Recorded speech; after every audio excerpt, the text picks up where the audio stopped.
Hello all. At the moment there appears to be a general trend in politics the world over. Older, established parties in the centre of the political spectrum are being challenged externally by new parties or internally by candidates with ideas leaning towards the more extreme end of the political spectrum. And despite all established understanding, these parties and candidates are winning considerable support, despite often having viewpoints that would not on the whole represent the people who are supposedly voting for them. So why are people voting for parties and candidates that even they know are likely not to stand for everything that they want? Some would say that these candidates and parties are what the voters have secretly wanted all along.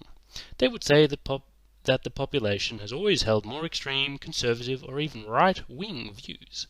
But if this was the case, why have these parties and candidates not been there from the start? If these candidates and parties were viable, surely they would have materialized already. The truth is that the political machine has been too successful in most democracies. The main parties have drifted towards one another in an attempt to cater for a larger part of the population and thus win power. In the end, even if the two main parties still manage to hold two distinct flavours, the application of their different ideology is too similar for most people to truly see that their decisions have an impact on changing the course of how the country is run.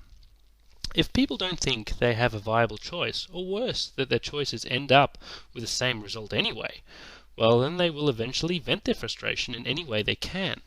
They will seek any candidate to vote for that will shake up the establishment, even if this candidate has some extreme views that they themselves don't hold. What is worse, choosing a centrist candidate who does not represent you and will lead to no change, or a candidate on the periphery who also doesn't fully represent you, but at least will shake up the system? You just choose the periphery direction that at least caters to some semblance of what issues are facing you. Even if the parties or candidates' views are much more on the periphery than you would personally prefer to go. If you are centrist right or centrist left or centrist liberal, what alternative do you have? The centre is dominated by stagnant political machines that have become a bland, sanitized version of their former selves. There is no vision and no drive, just a bureaucratic behemoth serving the political machine. To be sure, this is a monster of our own making. Political institutions must play the game, so to speak, and this development is almost guaranteed in terms of evolution of the party machine and the democratic systems we have developed. People crave stability and consistency, until they realize it has turned into stagnation and retardation. It is at the point when a few generations have not experienced any noticeable improvement in their standard of living, or improvement in their ability to control their environment, that things begin to turn. Check out my video on controlling happiness to understand how important the perception of having increased control over your life actually is. Link in the description below. The general establishment greatly underestimates the voters' resolve and willingness to upset the status quo, normally because it is the average person who first feels the effects of a stagnant society, of a non-improving situation, a feeling of hopelessness, disempowerment, and no clear vision of how to improve their lives. And this is when the subconscious takes over. Anger and resentment are emotions that surface when people don't have a clear idea of how to improve their lives and move forward. Not only do periphery candidates offer a way to protest against the establishment, but they also offer a scapegoat, an outlet for this resentment. People love having someone to blame. It doesn't even have to be very convincing or indeed logical for most people. People know they feel something is wrong. They just don't really know what or why. So any halfway logical argument that at the very least allows them to vent their frustration is appealing. Immigrants, the rich, the poor, foreign powers, foreign influence, the lack of religion, too much religion, with a little thought, any of these can be used as a basis for a half-convincing argument. And as stated above, people barely need even that if the resentment has been building for long enough. People may say this is a rather extreme case and surely is not valid for first world countries, but to them I say look at the last few generations of the majority of citizens. Have their standards of living improved, or are they perceived as deteriorating? Does the establishment offer hope or a clear vision of the future? Does the establishment even have the trust of the voter? It doesn't matter if you have plumbing, or 3 square meals a day, a fridge, a car, and all the rest.